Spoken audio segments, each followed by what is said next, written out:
Just failed the second quarter.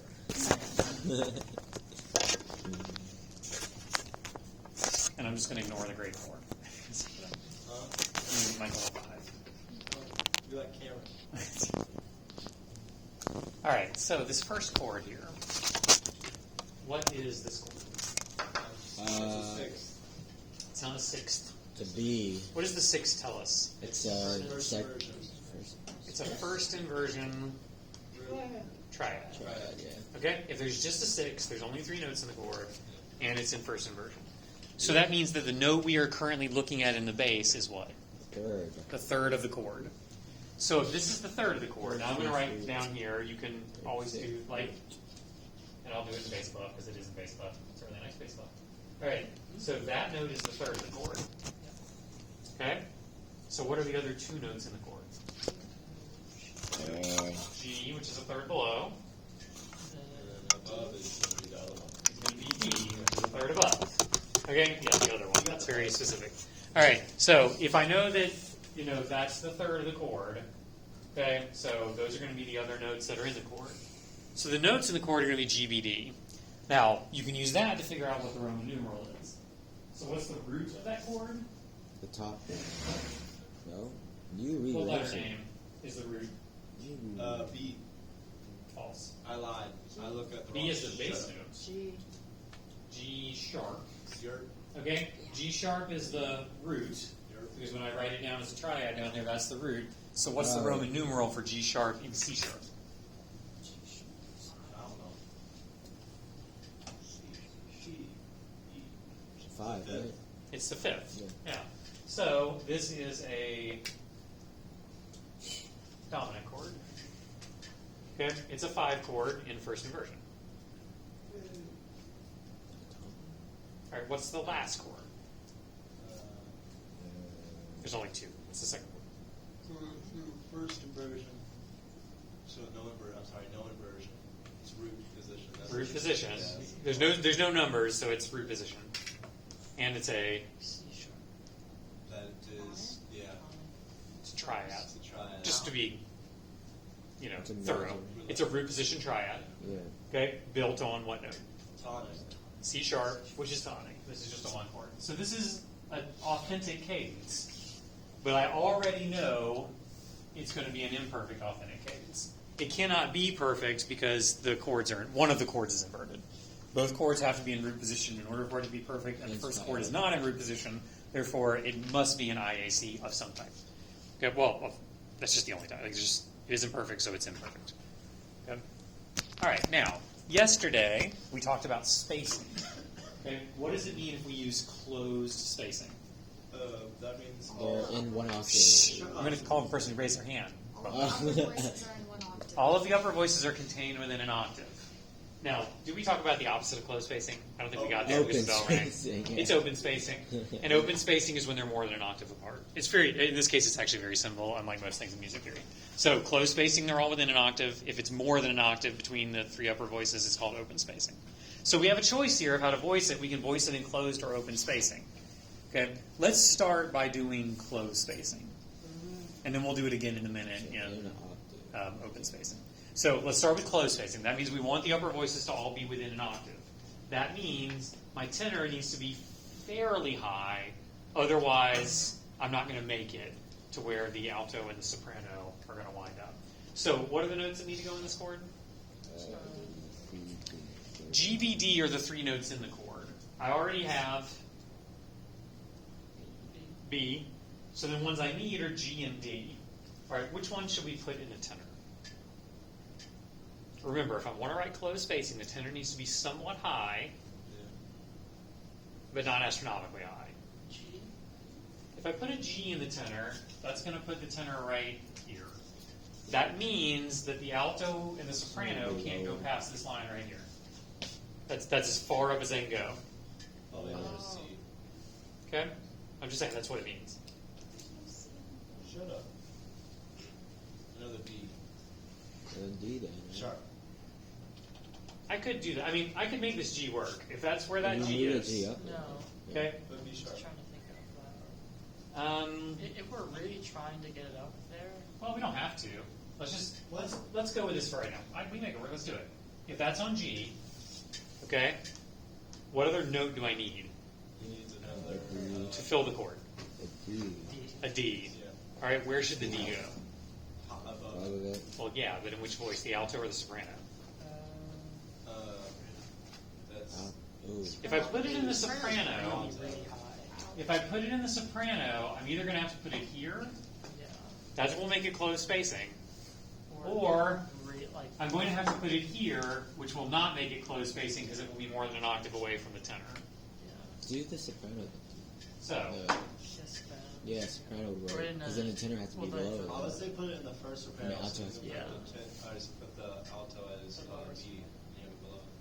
okay, so you want me to do this. I think so. Yeah. I cannot do that. Can't, Yeah.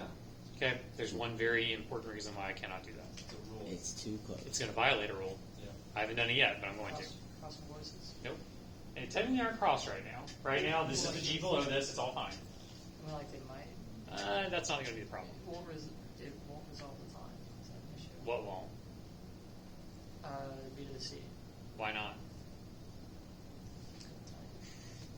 I'm just I telling you. understand. That is it though, because it is. This is a huge. You guys have done a huge no-no. This is like a huge, like massive, like never do this. I would just Okay. put that. All right. What note is in the bass? That's a B B. sharp. What note is B sharp?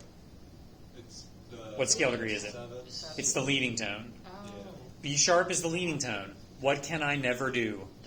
Double the leading tone. And why can't I ever double the leading tone? Because you can't resolve all. You're forced to write parallel octaves or not resolve a leading tone. But you cannot, if you ever double the leading tone, the part writing in the next one will be incorrect. That's pretty. So I cannot write the B anywhere else, actually. It can't be in any of these voices.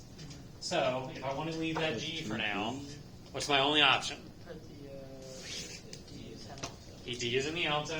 Wait. There's no C in that chord. Now the notes in this chord are G, B, and D, of which we already have all of them. You can't double B. I can't double B, so my only choices are to double G or D. Then it would be G then. Let's do G. Because it leaks. Okay, and again, in a first inversion chord, what are you supposed to double? The fifth. First Nope. version's whatever. Not- First inversion, it Anything. doesn't matter. It doesn't matter. Okay, like in first inversion, you can double anything, except in this case, you can't double leading tone. But you can double any of the chord members. In a second inversion, you're supposed to double the fifth. And in a root position, you're supposed to double the root. But in first inversion, all bets are off. So that's fine. We double the root, and that's okay. It's a strong first inversion chord. It's just whatever it is. Okay? Now we get to the part writing part where going into the next chord, we have certain things we want to do. So going from this chord to this chord, I want most of the voices to move how? Down. Five. Shrink. It's weird. Nobody said that. Contrary to the bass. Contrary to the bass, which Yeah. means Down. down. So I want them mostly, you weren't wrong, I just was waiting for everybody because we're like, look at it. You want most of these to go down. Now, are there any common tones between 5 and 6? No. Not at all. G is a common tone. Okay? This chord is GBD. This chord is CEG. I'm going to take you back to, we wrote these down in some notes before break at some point, I believe in the month of December. If chords move by fifth, so like 5 to 1 or 1 to 4 or something like that, there's always one common tone. Okay? And in this case, that common tone is G. So I could leave this voice here. This voice is also on a G. However, I can't leave it there. 'Cause Why not? Because you're not resolving the thing. Or No, the leading tone resolved right here. Well, it's because it's you're doubling the G and you get. I'm doubling the G in a root position chord. You wanna double I'm doubling the fifth. So one of them is going to have to move. Okay? So just which one would we like to move? The soprano? Soprano? All right, sure. Where do you want the soprano to go? I wanted to go to the C. Up here? I Or down here? Double the root. Okay, so do you want to go up or down? Down, if we can. If you go down, So then that now- C is going to be lower than that voice was, and that's a cross Could you voice. put the So now- So I can't go down. Yeah, put E in the soprano. Could you do that? I can put E in the soprano. Michael just said he wanted a C. But I can totally do that. And then move the alto to C. this is the easier, this is the path of least resistance right here. Because both of these voices move down and not by a lot. This one's moving up, so they're contrary to that. There's no parallels, that move by third, that move by step in the opposite direction, and that held steady. Okay? That is the simplest way to part right there. Okay? And it happens to be in close spacing the entire time. Is it the best one? Yeah. Oh. Yeah, that's the best way to do that. And the root is doubled. Like Michael wanted, the reason why he wanted to see was to double the root, but we did double the root, we just didn't double it with the soprano. Sometimes I think you always have to do a soprano. You do whatever you want. So there's still two C's and an E and a G. We have violated no rules, and we have followed all the correct doublings. Yeah. Okay? That is the best way to write that, like by far. Nice. Okay? And in terms of part writing, one thing I kind of want to get across to everybody is always go the path of least resistance. Again, part writing is not about being fancy. Part writing is about being correct, especially when you're talking about taking an exam. They don't give you bonus points for how pretty it sounds. Okay? They just grade it on how accurate it is and whether or not you violate any rules. So do everything you can not to violate rules. That's our sort of number one maximum, if you will. Now, let's do this one again. And this time, like, we're going to do the exact same one. It's going to be 5, 6 to 1. Okay? Same key, all that sort of stuff. Only this time, let's do open spacing. So we'll spread those top voices out. Now, if I want to spread the voices out, how should we do that? By not maybe Here they were exactly within an octave. This is actually as far apart as you can be and still be close spacing, but it's You not can close make spacing. can you make the B as a tenor? As a double? I can't put the B in the tenor. No? Okay, why can't I write a B anywhere in this chord? Because it's B sharp. And These are sharp. okay, why can't I write a B sharp? I cannot put a No, B you sharp in the can't. tenor. Oh, you can. Yeah, you double can. it. Why not? Double that one? Just the leading tone. Because it's a leading tone. Yeah. You can't double the leading tone in the key. That's what- Okay, so as long as we're in the key of C sharp, we cannot double a B anywhere. Because if there's two Bs in any chord, one of them will not resolve, or you will write parallel octaves. So, okay, let's figure out what else we can do. For tenor, you just move it up. Move it up. Yes. Okay, to what? What's it called? That's all count. That's a G, so you can move it instead of G, you can do it to D. Okay, well, let's do it on B. But now I got to make sure that the alto and the soprano are more than an octave above that. So that means my soprano is now going to have to be at least here. I'm sure. I mean, I can do it. That's not where D is. You could. Because you go up to G for alto, and then What? Can't you just keep it as G? I could keep this as G. And then do what with the other voices? that's a lot.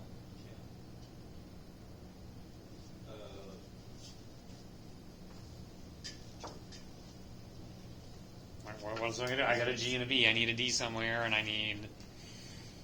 I go up to the next one. It's gonna be another G. Yeah, you can leave the G. Just double G, there. and then G will be alto. And soprano then will your be- soprano will be, yeah. Yeah, that's about the only way to get this in open spacing. Yeah. Okay, that's it. Because I just can't reuse the B. Since I can't reuse the B, I'm kind of boxed down. That's about the only way to get it more than an octave apart. Now, where is this dangerous right now? Everywhere. Probably like alto to tenor. It's a very big gap. Yeah, the alto and the tenor are an octave apart right now, which is okay, but it means they can't move away from each other. They're going to have to stay where they are, or they're going to have to move closer. That's good because you want to move contrary. It's fine in this case because I'm moving up in the bass anyway. Yeah. So, of the two Gs I have, which one do I want to hold and which one do I want to move? Would you hold the tenor and move down the soprano? I'll move the alto. Not the soprano. The alto, Or, right? I'd hold the. I would hold the tenor, and I would Move move the the alto. alto down. Yeah. Actually, just like we did G to E there. Because this moves them closer together. And then what am I going to do with the soprano? Bring Leave down it there? instead of- I can't leave it there because there's no D in the second chord. Just Move it down to C. move it Yeah. Yeah. So move it down to C. Now, the only difference between this one and the last one, really, Okay, the G held in both cases. The other G went down to E in both cases. I just moved or transposed the alto to become the soprano and moved it down. But the part writing is the same, right? Even though the spacing was open. So nothing was different about how we part wrote it. We still doubled the C in the last chord. It's going to actually sound more finished than the first one because the soprano is going to end on tonic, okay, which is kind of a nicer thing, okay, for all of that. But the part writing is, I mean, like I said, identical in a lot of ways.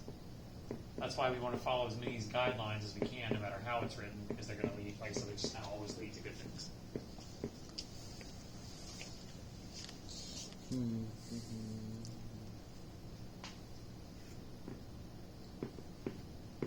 Cool? Very cool. But, all right, so let's try a minor variation of this. No. Like, change it subtly, or like it's a minor version? Subtly. Sorry, that was a bad choice of words in this class. Yeah. All right, we're going to do that one. Okay. 6/5 is 6/5 is the same inversion as 7. Correct. 6/4 is 6. So 6/5 indicates that chord is what? The second version. Nope. I lied. The seventh. Is it a It has a seventh. That's what the 5 indicates. This is a 7th chord. But what inversion is it in? First inversion. It's in first inversion 7. So it's the same inversion as the ones before it. Now, again, going back down here to some scratch work, that's what note is in the bass? B? Or But, wait, I'm sorry, it is a B. What part of the chord is it? the third. It's a third, still. So, I'm still going to have a third below that and a third above it, but I'm now also going to have what? Another one at the very Another one above it, which is going to be F sharp. Okay? So I'm going to have those 4 notes in it now. Now, this is actually not too bad. Okay? Let's take maybe our, let's take the open spacing one for a minute. Okay? How can we rewrite this to include the 7th? Change the alto G to F. Change the alto G to an F sharp. So I still need a G to have a root, but now I'm going to take the double G and instead turn it into the 7th, which is F sharp. And then I'm going to go ahead and keep having the 5th up here. Okay? In some ways that makes the spacing even better because the G and the F are closer to each other than the G's and octaves were. Okay? Now, part writing wise, 7ths, what's the tricky thing about 7ths? There's another note. Well, but about an actual 7th. What does a 7th what must it do? Oh, that's resolved in tonic. No, 7ths don't resolve to tonic. Yes. 7 resolves to Yeah. tonic, which is confusing. But 7ths do what? They have a function.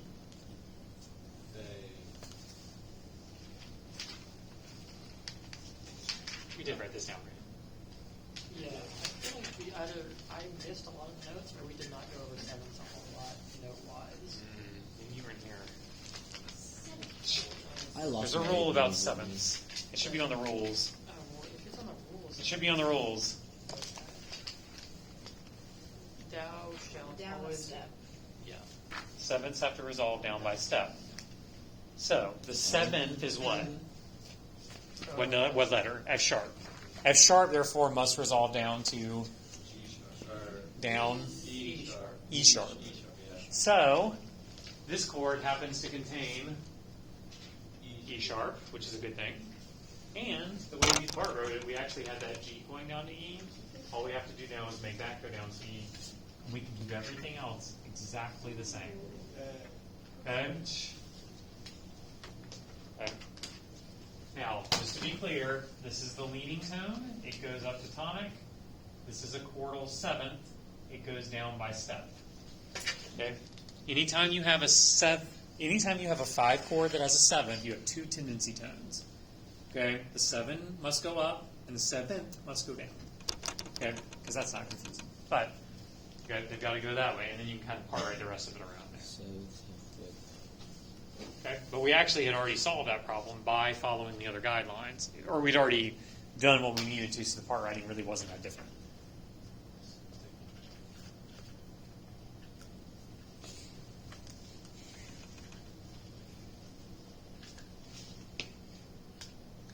All right. so let's go over our other cadence types real quick. Nope.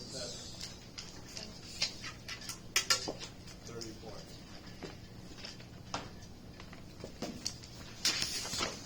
Blank slates. Look at that. It's a dirty slate.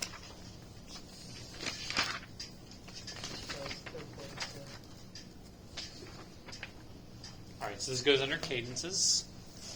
Okay, we had all this stuff about authentic cadences yesterday.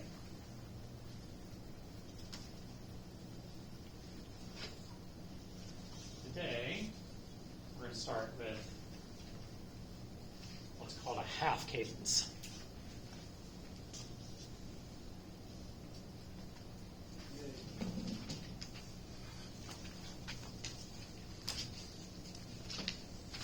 Like half of the perfect cadence. Yes.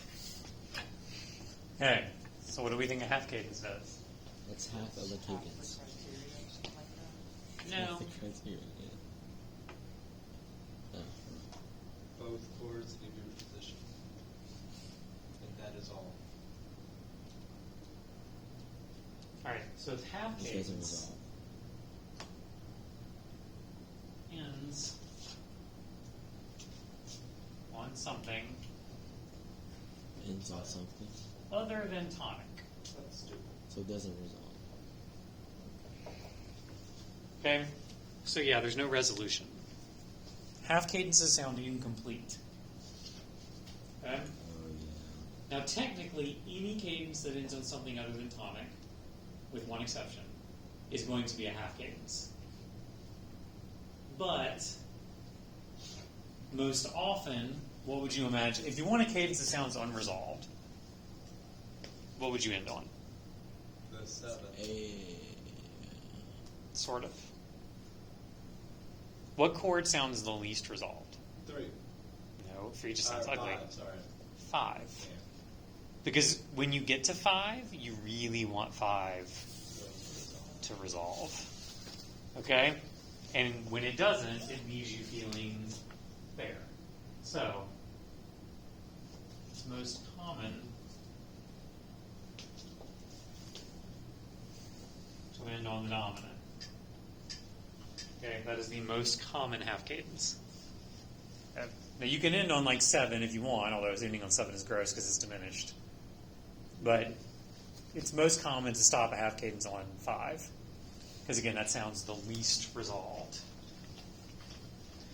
What's Here's- the diminished grid minor? Jesus. All right, here's an example.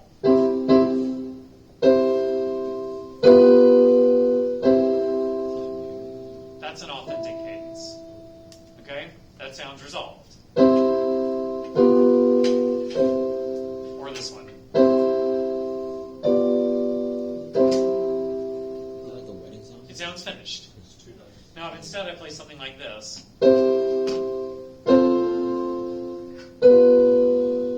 It's very nice, suspenseful. Where's the last note? right, well, it's unresolved. It's open-ended. It leaves the phrase hanging so that you feel like we should still be going somewhere. And eventually we do, in most music. Actually, pop songs think it's really cool to end on 5. There's a lot of famous pop songs that if they don't just fade out, they like end on an unresolved chord, just because they like, They're edgy. right, exactly. They think it's cool and edgy and different and like all those sorts of things. But it leaves you like hanging. It doesn't feel like it's finished because it isn't finished. Okay. Let's see. So I don't speak incorrectly. Yeah, I think you're making stuff up. That's right. What song are you gonna play? What? What song are you gonna play that doesn't end? Let's try and see. Oof. Viva la vida. I think radioactive probably is. Radioactive. It's such a short song. It does. What? I think like 4 minutes. You talking about radioactive? Radioactive? That's demons, I'm pretty sure, right? No. That ends quickly. Oh, it might be, yeah, it is. Demons. So Ethan, Because it was like the cancer guy at the end of the video. Why are you laughing at that? This is 255. Yeah, it's short. Radioactive feel it. 306. Yeah, it's. Max is not that short. It's a decently long. I feel You know what is a short song? I guess relatively, because mine normally Okay. like 7. Rolling Metal. You know what you should listen to? What? You Suffer by Napalm Death. Well, that's That sounds edgy. It's 3 seconds. Okay, I'll find some examples and tell you. Oh. And the only reason right now the problem is the internet's being terrible because it's showing me things that are actually about like the letter V. But anyway, yeah. So half cadences, top 1 5. Usually they're used for internal cadences. Okay, going back to our grammatical examples from yesterday, what would this be akin to? A comma, or like a comma with the dot on top. Could be a comma, Would be like a ellipsis. It was a word like 3 dots. an ellipsis. Yeah, where it's like a. Maybe, yeah, I guess, or like sort of like, you know, like the dot dot dot, waiting for an answer, like those sort of things. Yeah, so yeah, Comma with the dot on top. that's a semicolon. Yeah. Okay, Yeah. the next. Yeah, although yeah, you could use a semicolon. This could also be akin to a question mark. I mean, I Okay, guess. because you know you don't end with questions, right? Questions always need answers, yeah. and a half cadence needs an answer. Like it needs a response, because without a response, I mean, I never finished this. Yeah, so something Adding like some. that. It's just like an essay that ends with like a stupid. Right. Yeah. Right, you know, like what is the meaning of life? That's not Give me an answer. Yeah, that. You needed to go back to. That wasn't right. There we go. And I played a 6 chord instead. All right, so for that, but anyway, it usually ends on 5, and it usually winds up sounding unresolved. In fact, let's go ahead and add this. I don't know. Mark is in better shape today.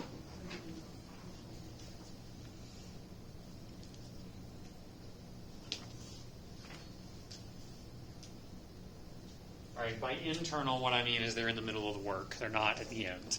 You usually don't end a piece on a half cadence unless you're trying to be cool and think you're awesome. All right, but otherwise, like it's going to be something you hear on the inside. It's the meaty part. Yes, pieces almost always end with authentic cadences because they want to sound finished, and that's how you sound finished. Now, our next cadence type is deceptive. Decepticon. Is that a real? I don't even know if that's. No, Oh. I mean Decepticon is an evil robot. Transformers. Is that a real? It's not music theory. No, it's not in fact from Transformers. I mean, I don't even know if that's like a real transformer. That's why I said. Is that a real- Decepticon? Yeah. that's Decepticon is not a transformer. Decepticon is a whole side of Transformers. It's the evil ones. not- But Decepticons are the bad guys, like Megatron. I is thought a the Decepticon. jet one was really cool. I had, like, He's a big Decepticon Yeah, I had like a little figure. because the Autobots all turn into cars, Oh, and we turned into and the the Decepticons turn into like anything. war vehicles. What? If it, I do all the Decepticons turn like No. war vehicles, like bomber jets? Or No, they something? turn into all sorts of things. That's But like, a lie. but like Optimus Prime could turn into a gorilla Optimus Prime. from Beast Wars. Other than that weird one you guys watch, okay, turns into a tractor trailer. Except for that. But I'm just saying, like, Can't see that's it. supposed to be the difference, right? Is that the Decepticons, like, they get turned into anything, whereas the Autobots are called Autobots because they all turn into vehicles, I should say. Which is I don't know where that came from. I mean, the whole thing doesn't make any sense. Let's be honest. Space aliens. I mean, the whole concept is that they're like aliens that are machines that can transform the cars. transform into whatever kind of Cars that vehicles humans they imprint upon. I'm really confused. Like the whole thing's very. Funny. Alright. And they destroy their own planet, and now they fight over ours. Like that's basically what. I mean, let's just be honest. Transformers as a It just looks. literary concept was only created to sell toys. So It worked. I had one. it's like Power Rangers. Like G.I. Joe. Power Rangers is made by Hasbro to sell action figures, not because it actually They're makes made by sense or the- is good. But it was a good. It was a popular show, right? Yeah. Power Rangers. Yeah. It's been on for a really long time. It was a public show because they made toys for it. But that's because they kept making toys, and people were like, True. "Yes, I want to be the Red Ranger," you know, or whatever. That's that. All right, so a deceptive cadence. Okay, here's what a deceptive cadence sounds like. It's deceptive. So here's an authentic cadence.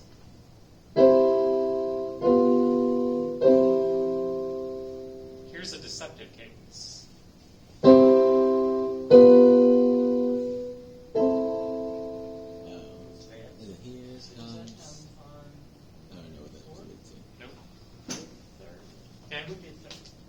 here's the last chord of that subject cadence. Here comes the brag. Here you Stop it. Turn that crap off. That's gonna show me. Listen. What does that chord sound like? Augmented. What? Minor. It sounds minor because it's a minor chord. Okay? So if it's a minor chord, Minor fifth. what did it probably? It's not a minor Minor fifth. tonic. No, I'm in major. What are my minor chord choices in major? 3, 2, 6. 3, 2, 6. That's it. Yep. Okay? So which one do you imagine I ended on? 6. 6. Yeah. Okay? So, in the subject cadence, the dominant resolves to the submediant. Is that because 5 plus 1 equals 6? Nope. go. So, Yeah. it's 5 to 6. What a deceptive cadence does is it subverts what you expect is going to happen. You think a tonic chord is coming, and instead you get a 6, which not only isn't tonic, but it's also minor. Okay? But remember that 1 and 6 Submedian. share 2 scale degrees. Oh, that's why it sounds good again. Right. 'Cause Okay? 5 also. Which are, it has scale degree 1 and scale degree 3 in it. So, a 6 chord has scale degrees 1 and 3. It just, rather than having 5 in it, it also has 6 in it. And that means that it sounds very close to a tonic chord, but because of the quality difference, it's noticeable to you that it wasn't a tonic chord. Okay? And it feels different. Now, it doesn't feel unsatisfying the way a half cadence does, because there is a resolution. In fact, the leading tone goes to tonic. Okay? But it just doesn't end on the tonic harmony, which leaves it less resolved than if it had gone in an authentic cadence. Okay? So it is a type of resolution, unlike a half cadence, which is a lack of resolution. That resolution is just different. Okay? And that's why it's called deceptive. Because again, the piece sets you up that you expect something akin to this. Wait. Not that. And instead you get something like this.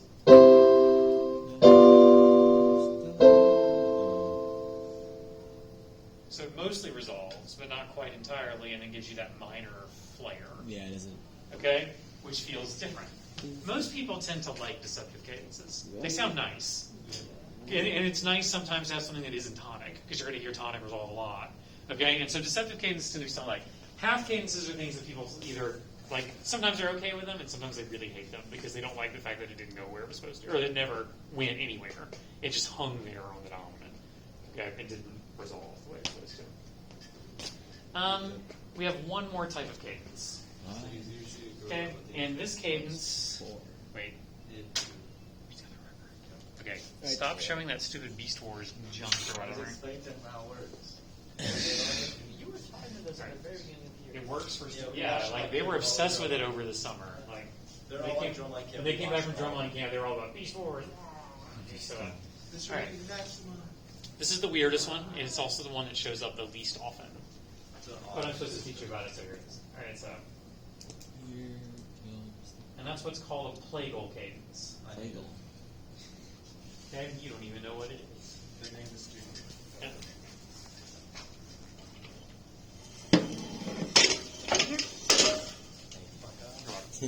All right.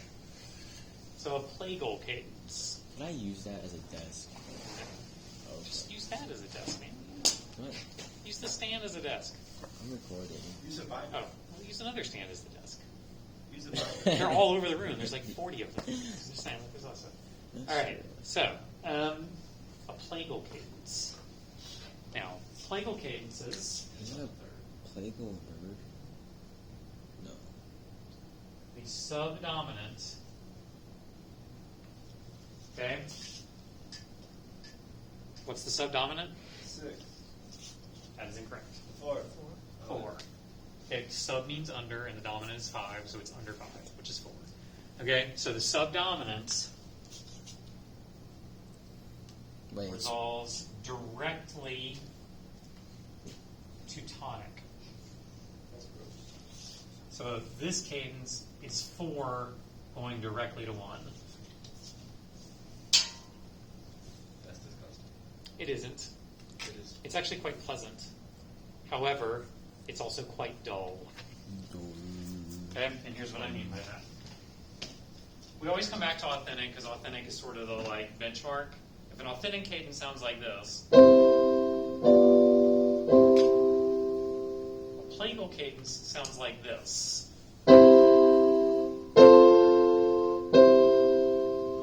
Interesting.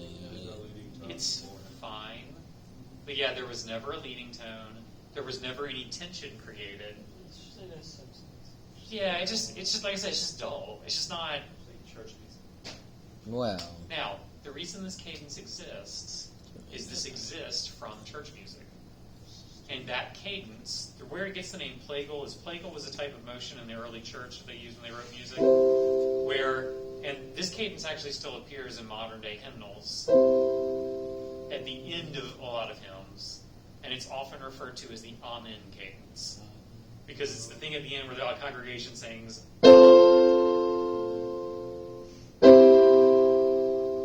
and that's how you sing Amen at the end.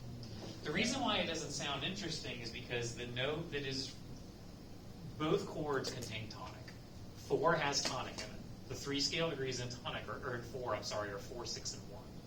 So you have tonic the whole time, which means you never build any motion to go back to tonic because it's just always there. Okay? So again, it's not that it's bad. It sounds perfectly nice. It's 2 major chords. They're pleasant. It's root motion by 4th or 5th. Like they have common tones. That common tone happens to be tonic. It's just like it's just not exciting. It doesn't build anything the way that a 5 to 1 does. A 5 to 1 builds this like I want to hear tonic. A 4 to 1 is like I could go to tonic or not. I wouldn't care. Okay, it's okay sitting where it is. So we can just sort of write about it.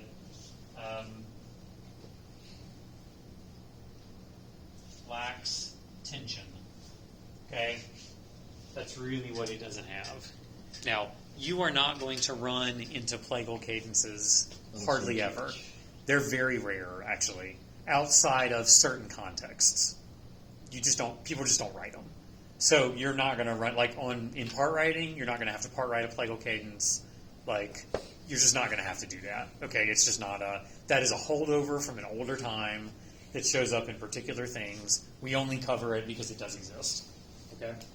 But it's not that important. The important ones are authentic, which we went over yesterday, both of them perfect and imperfect authentic. And then half cadences are the next most important. Deceptive cadences are also important, although maybe not as important as the first 2. And then plagal cadences are kind of unimportant. Like at this point, they're an archaic, obsolete sort of like thing. Okay. Although maybe I shouldn't 100% say that, because now in the context of this class, you'll never run into plagal cadences very much. You actually probably hear plagal motion a lot. Rock and roll songs like to go 4 to 1 a lot, actually. Now it's different because they're usually using 7ths and things like that, and so it doesn't feel like it's an old church cadence or something like that. Still bad. But they actually still do 4 to 1 quite frequently. I mean, pop music uses 4 to 1 frequently. It's just, yeah. But again, it's not very like tense. It just doesn't create a lot of interest. All right, so let's Take a break. write a deceptive cadence or 2. We don't have a lot of time, so we'll do deceptive cadences today because they're fairly simple. okay. Mr. Dean, Yes. what would you eat with tuna? What? What would you eat with tuna that's not crackers or bread? Okay, you're gonna have to be more specific about what you mean by tuna. Are you Yeah. talking about just like tuna out of the can, like you just pop a can tuna. open and start eating Put it? some mayonnaise with some That mustard. sounds horribly disgusting. No thanks. Yeah. But Tuna salad? no thanks. Yeah, I don't like Yeah, tuna that's salad. gross. I don't like mayonnaise. Okay. Like anything So- with mayonnaise, okay, I'm not no, about. okay, Mr. Hagen does. He has He likes pasta. mayonnaise? No, he doesn't like pasta. He doesn't like any condiments besides hot sauce. Okay. So he has like pasta but with butter. He mixed that out and He put doesn't- tuna together. He doesn't put like Alfredo or anything on it. He just does. Yeah, it's like butter noodles? Yeah. No, I think he's only They're Out butter. of Yeah. a Butter five-year-old. versus Alfredo. Yeah, just Well, like butter, Alfredo's with like- some garlic, a little garlic sauce on that. And then Alfredo's tuna. like Butter's an cheese, actual basically, in sauce form. Butter's just butter. Like But he likes Alfredo. So yeah. that's what Alfredo is. Basically, cheese sauce. In It's a just way, like but like no. Yeah. So would you mix with tuna? I worked in an Italian restaurant. You can argue with me. I've had to make the cheese sauce there. Cheese sauce. Exactly. That's what I'm saying. Like the cheese sauce. I Yeah. said it. I know I'm saying it to make it easier, but technically it's not. But it's similar. I mean, it's like sauce made out of cream. It's still cheese. Like, So it's queso. Yeah, it is well, that's sort of. Queso That's, is that's Nobody also argues queso. that Like, queso is queso is like more a cheese thing of sauce than cheese. Alfredo is. It's a cream, yeah, it's like cheese. yeah, I'm not having anyway. But what would you do? What would Okay. you put on the side? All right. Oh, What? okay. What would you put on the side then? I don't know, man. I don't like tuna. Like you like mix that. it together or something? No, If no. I eat tuna, I like to eat like I want to try the grilled pasta one. tuna or like you know, Uh, like I like to eat tuna, like not just like okay. gross canned tuna. Do you like marinara? All right. I like chicken salad. Michael, pick a key. I don't like chicken salad. I'm gonna pick a key of B flat. Oh, E right. flat. Look at you being boring. All right, so that's fine. I don't want to hear. Just lettuce though? All right, so B flat. Now we're gonna write a deceptive cadence. Decepticons. Yes, we're gonna write a Decepticon cadence. All right, so if we're in the key of B flat, if I'm gonna write a deceptive cadence, what are the two chords? That would be a fourth. I lied. I completely lied. We just took notes on. A fifth and a sixth. A 5 and a 6. Yeah. All right, in B flat, what's a 5 chord? That's F. That's an F chord. Okay? Yeah. So we need an F chord. So let's start. We'll write this one up here. Why not? It means I don't have to bend over. All right, so there's 5. And here's 6. Right above it. Okay? Easy. Let's do it in root position for right now. So we got 5, 6. That is deceptive motion.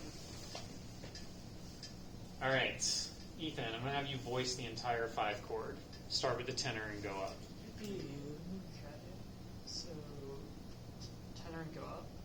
Well, just start with the tenor. Tell me what note you want there, and then tell me tenor, alto, soprano. Okay. In the chord there is A and C. Yep. So for tenor you could go. I guess just do a C or no A. A or C. C. Okay. C. It's higher up. Is really close. Yep. C. And then double root. In the alto. Yes. Okay. And then do A. Okay. I'm good with that. To be continued tomorrow, since we have been rudely interrupted by your 7th period. Boo. My 7th Dude, period. I write a story to you. No, I like it. It's good. Still Pretty alive. small. No, it's totally fine. Yeah, that's good.